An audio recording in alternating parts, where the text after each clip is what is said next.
Hello दोस्तों, कैसे हो आप सब लोग। आज इस वीडियो में हम चर्चा करेंगे वात दोष के बारे में। तो मैं इस वीडियो में इसको थोड़ा सा संपूर्ण तरीके से बताना चाहता हूं, तो हो सकता है वीडियो थोड़ी लंबी हो जाए। तो इस वीडियो को अंत तक जरूर देखिएगा और खाली समय में ही इसको देखने का प्रयास कीजिएगा। तो वात यानी कि वायु। हमारे शरीर में 3 दोष होते हैं, वात, पित्त और कफ। तो वात यानी कि वायु। तो सबसे पहले ये ना 5 प्रकार की होती है। तो इसके जो पहला जो इसका प्रकार होता है वह है प्राणवायु। जैसा कि इसमें नाम से ही दर्शा रहा है, प्राण यानी कि जो जीवन देने वाली हमारी वायु होती है, जिससे हमारे श्वास चलते हैं, इसी को प्राणवायु कहा गया है।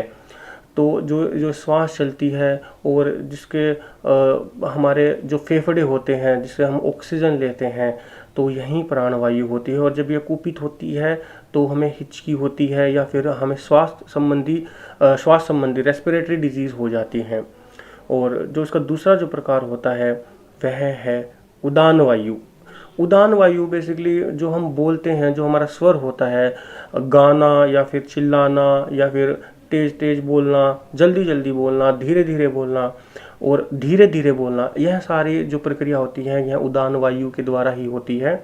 और जब यह कुपित होती है तो हमारे शरीर में वाणी दोष आ जाता है। कई बार गला बैठ जाता है, ठीक है, तो कई बार तोतलापन आ जाता है या फिर कई बार हकलाना आ जाता है या किसी की आवाज़ ही चली जाती है। तो यह सारा जो दोष होता है इन रोग को पैदा करता है और यह उदान वायु होता है। तीसरे नंबर पे जो इसकी प्रकार होती है वह है समान वायु। तो यह बेसिकली पकाशय और अमाशय में होती है और जठर अग्नि के साथ मिल करके खाना पचाने में मदद करती है। और जब यह कुपित होता है तो अफारा, गैस बनना या फिर पेट का पाचन, खाने का पाचन पेट में सही से न होना, इस प्रकार की दिक्कतें आती हैं। फिर जो चौथी की जो प्रकार होती है वह है व्यान वायु। यह बहुत ही इम्पोर्टेंट होती है और यह पूरे शरीर में चलती रहती है। जो भी रस होता है या फिर रक्त होता है, उनको जो चलाने का जो काम होता है या फिर रसों को अपनी अपनी जगह पर पहुंचाने का काम होता है, वह यही वायु करती है। और जब यह कुपित होती है तो बहुत सारे रोग हो जाते हैं हमारे शरीर में, अलग अलग तरीके के। और जो 5वीं जो उसकी प्रकार होती है वह है अपान वायु। अपान वायु जो होती है वह मूत्राशय और गुदा के आसपास होती है।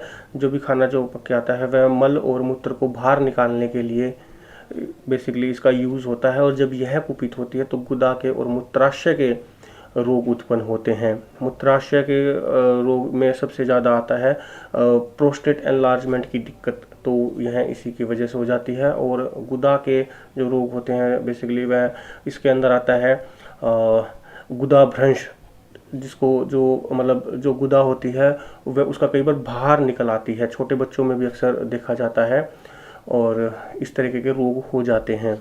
तो यह बेसिकली 5 प्रकार के रोग होते हैं। इसके अलावा आयुर्वेद में बताया गया है कि हाथी और जो घोड़ा होता है उसको कफ और पित्त से बचाना चाहिए, लेकिन जो मनुष्य होता है उसको अब खुद की वात से रक्षा करनी चाहिए, यानी कि वायु से रक्षा करनी चाहिए।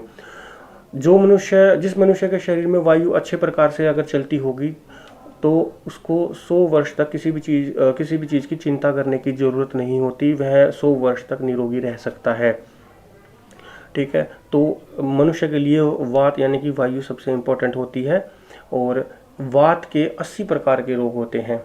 मेन वैसे तो बहुत तरह के रोग लेके आती है, लेकिन आयुर्वेद में खुद लिखा है कि वैसे तो वायु के बहुत तरह के रोग होते हैं, लेकिन मेन जो होते हैं वह 80 प्रकार के इसमें रोग बताए गए हैं। पित्त के 40 हैं और कफ के 20 और कफ से दुगने पित्त के यानी कि 40 और पित्त से दुगने वात के यानी कि 80। और यह बहुत ही खतरनाक रोग होते हैं। इसके अलावा एक संस्कृत में एक श्लोक है, वह भी उसको भी हम जान लेते हैं। वह है पित्त पंगु कफ पंगु पंगवो मल धावते वायुना ही यत्र नियंते तत्र गच्छन्ति मेघवत। जैसे आसमान में वायु ही बादलों को एक जगह से दूसरी जगह पर लेके जाता है, उसी तरह से शरीर में दोष, धातुएं और मल अपने सभी क्रिया पूरी करने के लिए वात दोष पर ही निर्भर होती है। तो जैसे कि बताया, जो वात दोष जो होता है, वायु जो होती है वही सब कुछ चलाती है। पित्त और कफ पंगु होते हैं, यानी कि वो चल नहीं सकते, तो जो कफ और पित्त के भी जो रोग होते हैं उन्हें भी वायु ही चलाती है, अपने अपने उनके जो स्थान होते हैं वहीं पे जाके वो पहुंचा देती है। बेसिकली जो वायु जो होती है हमारे सिराओं में, रक्त में, सब जगह जहाँ पे होती है वहाँ चलती रहती है। जहाँ भी ये रुक जाती है, कुपित हो जाती है, हमारे शरीर में वहाँ पे दर्द होता है। जोड़ों में दर्द अगर किसी को हो, या फिर कई बार किसी को कोई थप्पड़ या मुक्का मार देता है तो उस जगह पे बाद में दर्द होता है। तो वहाँ पे बेसिकली जो हमारे सिराएं होती है वहाँ से रक्त आदि का प्रवाह या वायु का प्रवाह नहीं हो पाता, जिसके कारण वहाँ पे दर्द होता है। जो मनुष्य नित्य तेल मालिश करता है अच्छे से और इसका ब्लड फ्लो सही रहता है, वायु सही से चलती रहती है, उनको गुम चोट या मुक्के आदि का प्रहार या फिर किसी शस्त्र आदि का प्रहार जिसमें चोट ना लगे, उसका भी अगर प्रहार किया जाए तो वह भी ज़्यादा दर्दनाक नहीं होगा, उसके लिए ज़्यादा दर्द नहीं देता। यही खासियत होती है वायु की। तो हमारे जो शरीर होता है उसको हमेशा हमेशा मसाज करनी चाहिए, उसको हमेशा ऑयल हमें लगाना चाहिए, तो बहुत ज़्यादा अच्छा रहता है। अब हम बात कर लेते हैं कि वायु कुपित कैसे होती है, मतलब ऐसे क्या कारण होते हैं जिसके कारण वात दोष कुपित हो जाता है। तो कुछ पहले खाने पीने की बात करेंगे कि किस किस कारण से यह चीज़ हो जाती है, और फिर कुछ नेचुरल जो कोजेज होते हैं उसके बारे में हम बात करेंगे। तो अगर हम रूखा और सूखा अगर ज़्यादा भोजन करते हैं तो उससे वात दोष हमारा जो है शरीर में बढ़ जाता है, क्योंकि वात का ऑलरेडी गुण होता है रूखापन, शरीर में रूखापन लेके आना।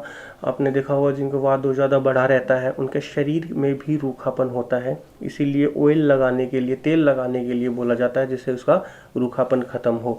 तो रूखा सूखा भोजन यानी कि बिना तरी की सब्जी, बिना चोपड़ी हुई रोटियां खाना, उसके साथ अगर दिन में खा रहे हैं तो बिना ना दूध ना लस्सी ना छाछ आदि कुछ भी उसके साथ लिक्विड चीज़ ना लेना, तो और सूखी ही सब्जी खाना सुबह भी रात में भी, तो जिसके कारण यह वात दोष आगे चलकर बढ़ जाता है। उसके अलावा जितनी भी तीखी और कड़वी चीज़ें होती हैं वह भी वात दोष को बढ़ाती हैं। और इसके अलावा जो भी जो नेचुरल चीज़ें होती हैं उसके अगर हम विपरीत जाते हैं, ठीक है, तो वह भी वात दोष को बढ़ाता है। मैं एग्जांपल के साथ आपको बताता हूँ। एक नॉर्मल चीज़ होती है दिन में जागना, रात को सोना, ठीक है। अगर हम इसका विपरीत करते हैं तो भी हमारे शरीर में वात दोष बढ़ जाएगा। एक निर्धारित समय होता है रात को सोने का, अगर हम ज़्यादा देर तक अगर जागते हैं तो भी वात दोष हमारे शरीर में बढ़ जाएगा। अगर किसी की स्ट्रेंथ है 50 किलो वजन उठाने की या धकाने की, तो अगर हमारी क्षमता से हम अधिक बल लगाएं खींचने में, चाहे उसको धकाने में या फिर उठाने में, तो भी हमारे शरीर में वात दोष बढ़ जाएगा। कहने का मतलब यह है अपनी क्षमता से कोई भी चीज़ ज़्यादा करना वात दोष को बढ़ाता है, या फिर एक्सरसाइज करना वह भी वात दोष को बढ़ाता है। कई बार देखा होगा एकदम से आपने एक्सरसाइज करनी शुरू करी, बहुत दिन तक आपने कभी एक्सरसाइज नहीं करी, एकदम से करना स्टार्ट करेंगे आपके पैरों में दर्द होना शुरू हो जाएगा, जिसको आम भाषा में पैरों में बुरक बंधना कहते हैं। तो यह भी वात दोष के कारण ही होता है। आपको धीरे धीरे ही चीज़ें करनी चाहिए। अधिक तैरने से, अधिक पैदल चलने से, अधिक परिश्रम करने से भी वात दोष बढ़ता है। तो सब कुछ जहाँ जहाँ यह अधिक अधिक लग गया है तो इसी कारण से यह वात दोष बढ़ता है। किसी भी चीज़ की अधिकता से अगर करना, अधिक तैरना, अधिक पैदल चलना, अधिक भार उठाना, अधिक परिश्रम करना, अधिक मैथुन करना, तो यह भी वात दोष बढ़ाता है। वैसे बताया गया है कि नॉर्मल इंसान को खाना अपने समय पे, सही समय पे और सही मात्रा में खाना चाहिए। अच्छा, इसके अलावा अगर आप बहुत अधिक मात्रा में खाते हैं तो भी आपके शरीर में वात दोष बढ़ जाएगा, या फिर आप बहुत ज़्यादा व्रत ही रखते हैं, बहुत ज़्यादा डाइटिंग पे ही रहते हैं, तो भी आपके शरीर में वात दोष बढ़ जाएगा। तो आपको निर्धारित समय पे ही खाना खाना चाहिए। अगर आप गैर टाइम भी अगर खाते हैं, सपोज आप रात को लेट खाना खाते हैं, तो भी आपके शरीर में वात दोष बढ़ जाएगा। बहुत ज़्यादा ही बातें करना, बहुत ज़्यादा ही बोलना या बहुत ऊंचे स्वर में बोलना, इससे भी आपका वात दोष बढ़ जाएगा, जिसके कारण आपका जो गला बैठना होता है वह हो जाता है। उसके अलावा हमारे शरीर में 13 तरह के नेचुरल वेग आते हैं, जैसे कि मल मूत्र, पसीना आना, हंसी आना, आंसू आना, जमाई आना। तो यह सारे नेचुरल वेग होते हैं। अगर इनमें से हम किसी को भी ज़बरदस्ती रोकने की कोशिश करेंगे, सपोज मेरे को अभी मान लो मूत्र का प्रेशर आ रहा है और मैं रोक के बैठा हूँ, मैं सोचूं कि नहीं अभी नहीं जा रहा, आधे 1 घंटे बाद जाऊँगा, तो यह भी वात दोष को बढ़ा देता है और अलग अलग वेगों को रोकने से अलग अलग तरह के रोग हो जाते हैं। मूत्र के वेग से बेसिकली रोकने से मूत्र संबंधित रोग होते हैं और पथरी का सबसे बड़ा कारण भी यही होता है।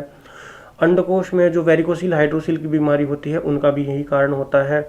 और उसके अलावा जो मूत्र के अन्य संबंधित रोग होते हैं, प्रोस्टेट एनलार्जमेंट आदि, उसका भी यही कारण होता है। तो वात दोष अब आप समझ ही गए होंगे किन किन कारणों से यह बढ़ता है और वात दोष होता क्या है। मैं आशा करता हूँ मेरे द्वारा दी गई जानकारी आपको अच्छी लगी होगी। अगर आपको यह वीडियो अच्छी लगी तो इस वीडियो को लाइक एंड शेयर जरूर कीजिएगा। अगर आपको कोई भी चीज़ समझ में ना आई हो तो आप कमेंट के माध्यम से हमसे पूछ सकते हैं। और अगर अभी तक आपने हमारा YouTube चैनल सब्सक्राइब नहीं करा है तो अभी लाल बटन दबाकर सब्सक्राइब करें। धन्यवाद।